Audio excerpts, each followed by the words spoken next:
بسم اللہ الرحمن الرحیم۔ رسول اللہ صلی اللہ علیہ وسلم کا پاک فرمان ہے، جو بندہ یہ گواہی دے اللہ کے سوا کوئی معبود نہیں اور میں اللہ کا رسول ہوں، اور اس گواہی کو لے کر اللہ تعالیٰ سے اس حال میں ملے کہ وہ اس گواہی پر دل سے یقین رکھتا ہو، تو یہ کلمہ شہادت ضرور اس کے لیے جہنم کی آگ سے آڑ بن جائے گا۔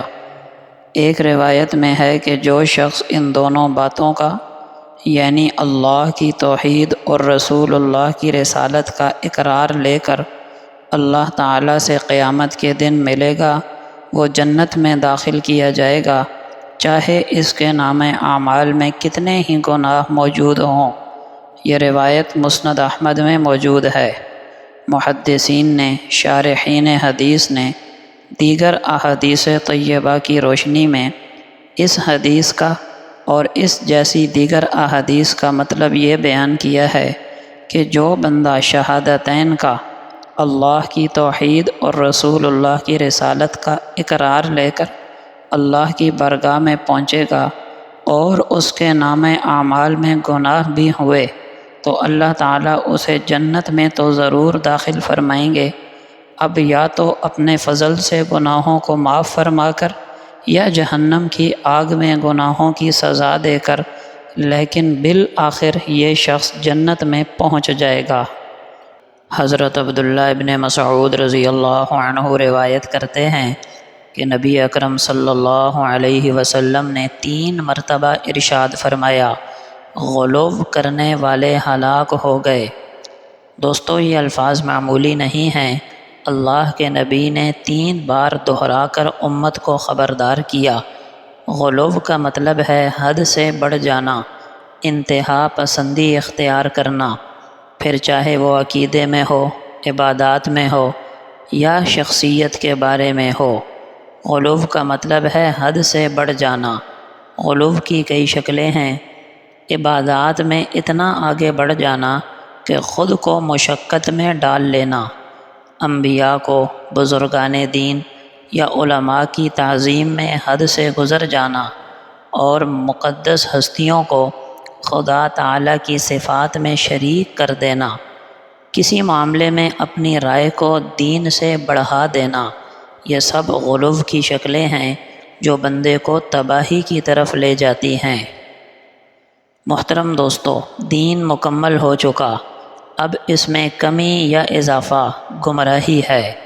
ام المؤمنین سیدہ عائشہ صدیقہ رضی اللہ عنہا فرماتی ہیں کہ نبی اکرم صلی اللہ علیہ وسلم نے فرمایا، جس نے ہمارے دین میں کوئی نئی بات نکالی جو دین میں سے نہیں تھی تو وہ مردود ہے۔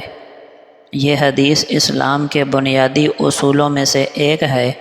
اس میں نبی صلی اللہ علیہ وسلم نے واضح فرما دیا کہ دین میں اپنی مرضی سے کوئی بھی نئی بات داخل کرنا حرام ہے۔ دین اللہ کی وحی سے مکمل ہوا۔ اللہ پاک فرماتے ہیں، آج میں نے تمہارے لیے دین کو مکمل کر دیا اور اسلام کو تمہارے لیے پسند کر لیا۔ تو جب دین مکمل ہو گیا، اب کسی کو یہ حق نہیں کہ وہ اس میں نئی چیز شامل کرے، نہ عبادت میں، نہ عقیدے میں، نہ عمل میں۔ جو ایسا کرے گا وہ دراصل نبی کے رستے سے ہٹ گیا۔ بدعت کی اصل خرابی یہ ہے کہ انسان یہ سمجھتا ہے کہ وہ نیکی کر رہا ہے، حالانکہ وہ نبی کی سنت کے خلاف جا رہا ہوتا ہے۔ نبی اکرم صلی اللہ علیہ وسلم نے فرمایا، ہر نئی بات بدعت ہے اور ہر بدعت گمراہی ہے۔ ہمیں چاہیے کہ اپنے دین کو خالص رکھیں، جو عمل نبی اور صحابہ سے ثابت ہو اسی پر عمل کریں۔ اگر ہم اپنی مرضی سے کچھ بڑھائیں گے یا گھٹائیں گے تو دین بگڑ جائے گا۔ نیکی وہی ہے جو نبی کے طریقے پر، صحابہ کے رستے پر ہو۔ ابو ہریرہ رضی اللہ عنہ روایت کرتے ہیں کہ ایک اعرابی یعنی دیہاتی شخص مسجد میں آیا۔ اسے آداب مسجد کا علم نہیں تھا۔ اس نے مسجد کے ایک کونے میں کھڑے ہو کر پیشاب کر دیا۔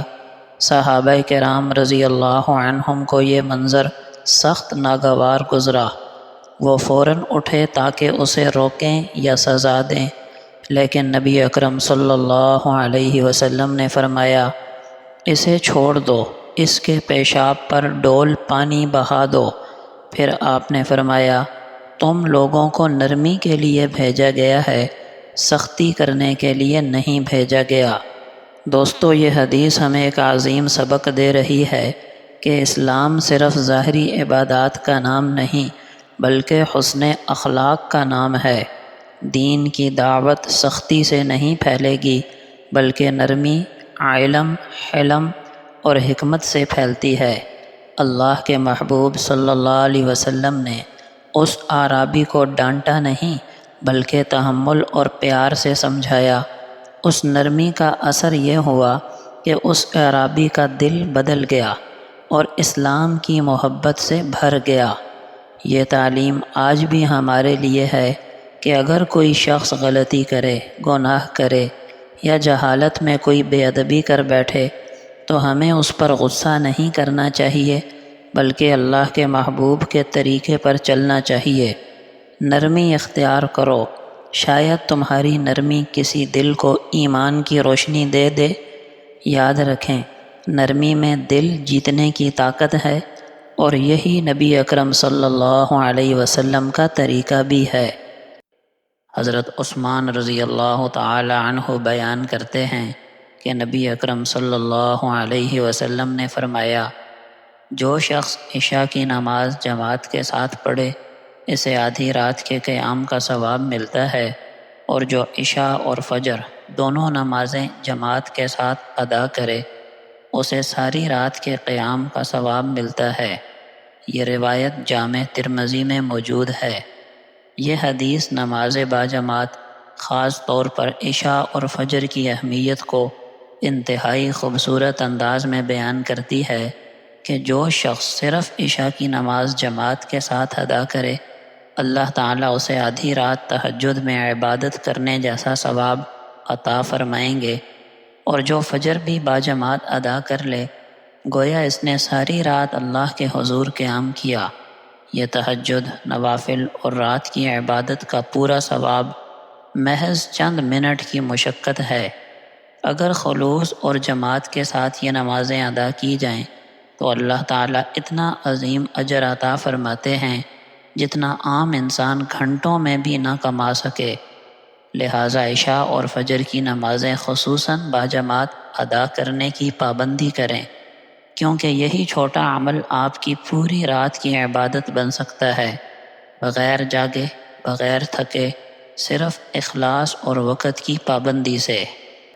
حضرت ابو ہریرہ رضی اللہ عنہ فرماتے ہیں کہ نبی کریم صلی اللہ علیہ وسلم نے فرمایا، جس نے میری اطاعت کی یعنی میرا کہا مانا اس نے اللہ کی اطاعت کی، اور جس نے میری نافرمانی کی اس نے اللہ کی نافرمانی کی۔ دوستو، اس کی وجہ یہ ہے کہ نبی اپنی مرضی سے بات نہیں کرتے۔ قرآن مجید میں اللہ پاک فرماتے ہیں، نبی اپنی خواہش سے نہیں بولتے، نبی وہی کہتے ہیں جو ان پر وحی کی جاتی ہے۔ دوستو، جو سنت کو چھوڑ دیتا ہے وہ دین کے اصل رستے سے ہٹ جاتا ہے۔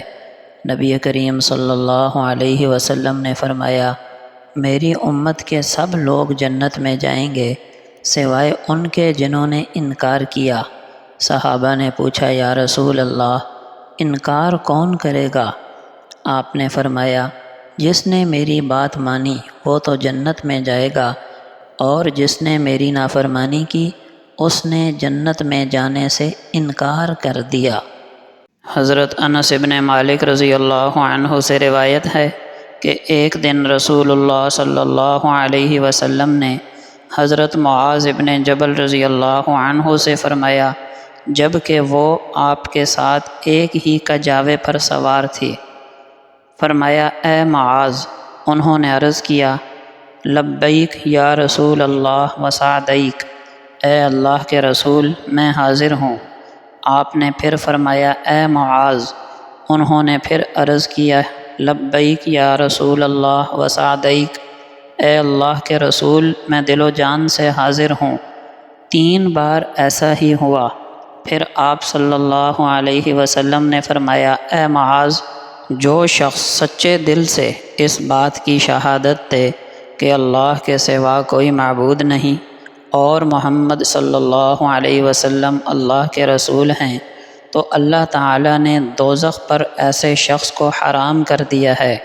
حضرت معاذ رضی اللہ عنہ نے یہ خوشخبری سن کر عرض کیا، اے اللہ کے رسول، کیا میں لوگوں کو اس کی خبر نہ کر دوں تاکہ وہ بھی خوش ہو جائیں؟